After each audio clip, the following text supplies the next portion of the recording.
Jadi cantik tuh kadang menyulitkan loh sob. Kamu lebih suka. Gara-gara bosnya ganjen, Anna, diperankan Aurelie Moeremans, terpaksa keluar dari pekerjaannya.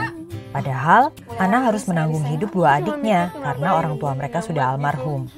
Dalam situasi kepepet, Anna mencoba mencari pekerjaan baru dan akhirnya mendapat undangan wawancara di sebuah perusahaan rintisan. Di sana, ia seperti melihat sosok yang dikenalnya. Kita lalu kembali ke masa kuliah Anna ketika ia berpacaran dengan Saka, diperankan Omar Daniel. Mulanya hubungan mereka manis dan menyenangkan, sampai orang tua Saka bercerai dan Saka mulai berubah. Sementara itu, perusahaan rintisan memberi Anna tawaran baru sebagai personal assistant karena posisi yang dilamarnya sudah terisi. Tergiur oleh tawaran itu, Anna pun mengambilnya. Sampai ia mengetahui bahwa atasannya adalah sang mantan. Bapak mau kopi apa? Katanya bos terbaik. Nyatanya, hari pertama bekerja sebagai asisten Saka, Anna sudah disambut tugas-tugas yang menyebalkan. Mulai dari bikinin kopi dengan gula 1 sendok diaduk dari kanan ke kiri 7 kali, sampai disuruh memecat karyawan paling senior hingga dirinya diancam. Tapi, rupanya itu semua ritual penyambutan perusahaan untuk anak baru. Apakah hari selanjutnya akan berubah? Tata dan Bayu akhirnya tahu kalau Anna bekerja sebagai asisten Saka. Kenapa Anna menutupi fakta itu dari mereka? Sementara, Saka diingatkan oleh ibunya bagaimana galaunya Saka dulu gara-gara putus sama Anna. Di hari-hari berikutnya, Saka ternyata masih jadi bos yang menyebalkan. Setelah insiden makan malam di mana mereka saling mengerjai, Saka mengantar Anna pulang ke apartemennya dan bertemu Bayu. Cemburukah Saka? Nyebelin tapi diam-diam perhatian. Bikin galau kan? Saka masih jadi bos menyebalkan yang memberi Anna tugas berat. Mulai dari bawain box penuh buku ke mobilnya Saka, sampai mengerjakan analisis keuangan perusahaan dalam deadline yang ketat. Gara-gara tugas, Anna jadi harus lembur di kantor. Tapi gimana hati nggak meleleh kalau tiba-tiba ada yang ngirimin makanan enak di saat lembur. Pas mau pulang, hujan deras, tiba-tiba ada yang minjemin payung. Dasar mantan, manisnya ngalahin martabak. Gara-gara Saka, misi Bayu untuk nembak Anna bolak-balik gagal. Padahal, Tata selalu mendorong Bayu untuk nyatain perasaan setelah bertahun-tahun memendamnya. Tapi kenapa ya?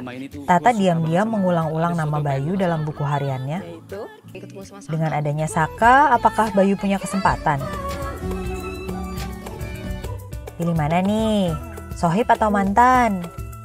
Saka dan Bayu mulai saling unjuk gigi. Gara-garanya, Saka mengajak Anna datang ke acara wedding anniversary-nya Pak Giri, investor utama Transfermu. Padahal, maminya Saka yang udah sempat memergoki Anna di kantor Saka, jelas-jelas nggak ngasih lampu hijau untuk hubungan mereka, sob. Bayu dan Saka bertemu ketika Anna mencari gaun pesta untuk acara Pak Giri. Keduanya spontan dong rebutan jadi polisi fashion yang paling keren, sampai Anna sebel sendiri. Tapi tujuannya tercapai kok. Anna tampil memukau. Masalahnya, di acara itu Anna berkenalan dengan Maria alias M, adik Tommy yang adalah CEO Transfermu dan ternyata udah lama naksir Saka. M bahkan minta Anna nyomblangin dia sama Saka. Beneran Anna rela. Pilihannya terus aku lihat kamu sampai nambah tadi kan. Widih, hilal CLBK mulai tampak nih. Gara-gara pesta Pak Giri, Anna dan Saka jadi dekat-dekatan lagi deh. Padahal, M gak kalah gesit loh berusaha mendekati Saka. Video mereka berdua lagi nyanyi jadi viral dan bikin Saka digosipin sebagai anunya M. Anna di sisi lain jadi objek pelecehan seksual bos lamanya. Gara-gara diminta Saka mengambil dokumen kerjasama. Untungnya, Anna merekam kejadian itu dengan HP, sehingga dia punya bukti dan Transfermu terhindar dari masalah. Tapi M jelas bakal jadi masalah baru. Karena adik Tommy itu akhirnya jadi brand ambassador Transfermu. Entah bencana atau anugerah, Saka pindah jadi tetangga apartemennya Anna. Pas Anna lagi ngobatin Saka yang jatuh dari sepedanya di unit Saka, tiba-tiba M dan maminya Saka berkunjung dong. Anna mau sembunyi di mana coba? Yah, kacau balau kan? Udah bener Anna sembunyi di kamar mandi, tetap masih ketahuan. Jelas aja maminya Saka ngeluarin omongan pedes. Gara-gara insiden itu, M jadi tahu kalau Saka dan Anna pernah berbagi masa lalu. M lalu berusaha ngeboikot Anna lewat Tommy. Gak tahu diri banget ya. Padahal M bisa jadi brand ambassador tuh karena M adiknya Tommy loh. Sementara, Tata ngasih ide konyol dengan nyuruh Bayu pura-pura pacaran untuk ngeliat reaksi Ana. Baby, temennya Tata, mau pula disuruh akting jadi pacar Bayu. Emang Ana percaya? Yang jelas, Ana jadi nggak percaya sama Saka.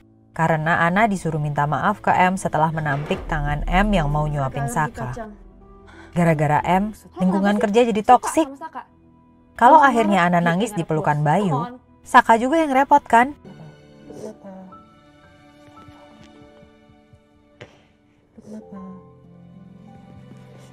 Tuh kan, gara-gara si toksik M dan bujukan Bayu, Ana akhirnya resign.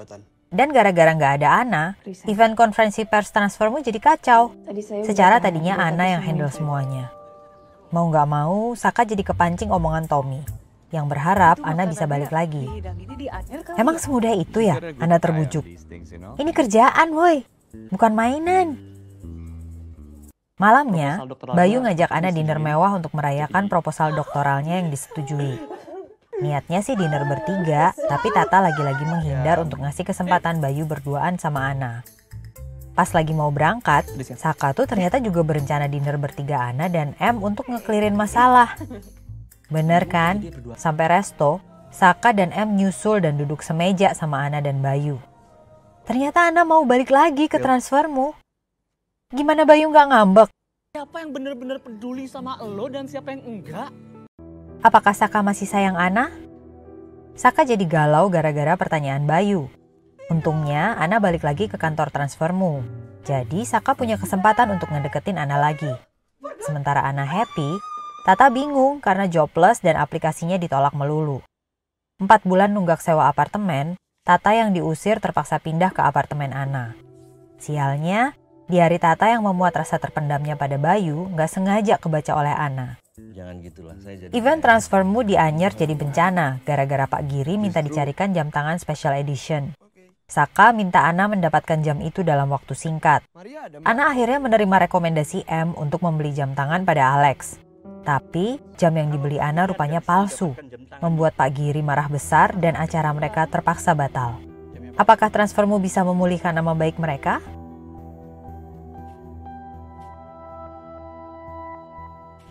Berita soal penipuan jam tangan menyebar cepat. Udah segitu kacaunya, M tetap nggak mau ngaku dan minta Ana merahasiakan kalau Alex adalah rekomendasinya sob. Padahal, Ana tuh sampai difitnah sama Lambe Bleber sebagai dalang penipuan. Untung ada Tata. Untuk menebus rasa bersalah karena udah nggak jujur sama Ana, Tata lalu memimpin aksi memancing pengakuan Alex dengan bantuan Baby yang rupanya kenal Alex. Misi itu sebenarnya hampir aja gagal gara-gara Bayu. Tapi pas mereka balik, Bayu melihat M berkunjung dan berhasil merekam keakraban M dengan Alex. Berbekal rekaman itu, Saka dan Bayu akhirnya berhasil mengancam Alex untuk bikin pernyataan, serta memaksa M mengakui perbuatannya. Tommy yang gak enak banget udah siap mundur dari jabatan CEO. Tapi tiba-tiba, Saka duluan deh yang mundur dari transfermu. Lah, terus Ana gimana? Semua jadi beda setelah Saka nggak ada. Transfermu sih berangsur stabil lagi. Ana naik jabatan jadi manajer pemasaran. Bahkan Tommy menjanjikan kursi COO untuk Ana tahun depan. Tapi tanpa Saka di transfermu, hidup Ana terasa hambar. Karena dorongan Ana, Tata akhirnya menyampaikan diarinya pada Bayu. Sementara, Jetro dan Rere membujuk Ana untuk mengejar kebahagiaannya. Saka yang sedang membangun usaha rintisan bernama Kayu, tiba-tiba dikejutkan kehadiran Ana yang resign dari transfermu. Berdua, mereka lalu membangun Kayu. Ana juga membuat Pak Giri kembali mempercayai Saka. Dengan cinta, semua jadi mudah sob. Meski mamanya Saka belum merestui, mereka akhirnya melenggang ke pelaminan. Dan Saka berdamai dengan ayahnya. Mantan tapi menikah berakhir bahagia dengan diterimanya Ana sebagai menantu Tante Leni setelah Ana hamil. Gimana? Suka dengan series ini sob? Simak terus alur serial terkini dalam Hot Series. Hanya di channel YouTube Nonton Apa?